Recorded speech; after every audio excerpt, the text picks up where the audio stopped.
Exodus, chapter 2. A man from the family of Levi took a woman who also descended from Levi as his wife. When she conceived and had a son, upon seeing what a fine child he was, she hid him for 3 months.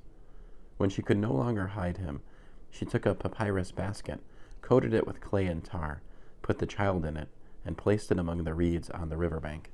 His sister stood at a distance to see what would happen to him. The daughter of Pharaoh came down to bathe in the river, while her maids-in-attendance walked along the riverside. Spotting the basket among the reeds, she sent her slave girl to get it. She opened it and looked inside, and there in front of her was a crying baby boy. Moved with pity, she said, "This must be one of the Hebrews' children." At this point, his sister said to Pharaoh's daughter, "Would you like me to go and find you one of the Hebrew women to nurse the baby for you?" Pharaoh's daughter answered, "Yes, go." So the girl went and called the baby's own mother. Pharaoh's daughter told her, "Take this child away and nurse it for me, and I will pay you for doing it." So the woman took the child and nursed it. Then when the child had grown some, she brought him to Pharaoh's daughter, and she began to raise him as her son. She called him Moshe, Moses, pull out, explaining, "Because I pulled him out of the water." One day when Moshe was a grown man, he went out to visit his kinsmen, and he watched them struggling at forced labor. He saw an Egyptian strike a Hebrew, one of his kinsmen. He looked this way and that, and when he saw that no one was around, he killed the Egyptian and hid his body in the sand. The next day he went out and saw 2 Hebrew men fighting with each other. To the one in the wrong he said, "Why are you hitting your companion?" He retorted, "Who appointed you ruler and judge over us? Do you intend to kill me the way you killed the Egyptian?" Moshe became frightened.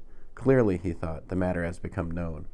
When Pharaoh heard of it, he tried to have Moshe put to death, but Moshe fled from Pharaoh to live in the land of Midian. One day, as he was sitting by a well, the 7 daughters of the priest of Midian came to draw water. They had filled the troughs to water their father's sheep, when the shepherds came and tried to drive them away.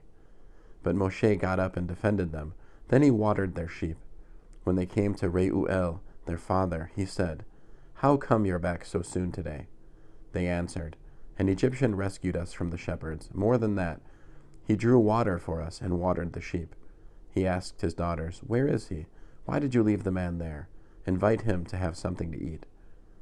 Moshe was glad to stay on with the man, and he gave Moshe his daughter Zipporah in marriage.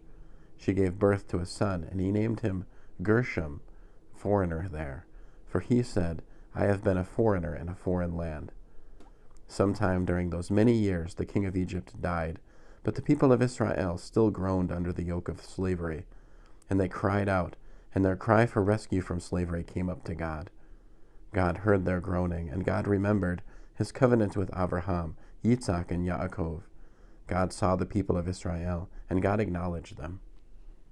End of Exodus, chapter 2.